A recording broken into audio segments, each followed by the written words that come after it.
In today's video, let me show you how to create a Discord server. Whether you're trying to create it for just friends and family or you want to create a community, it is going to be the same process.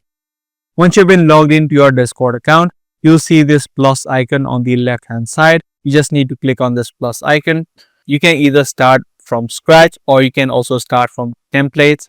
If you're using for one of these specific purposes, you can just select on these options and then start off from a template.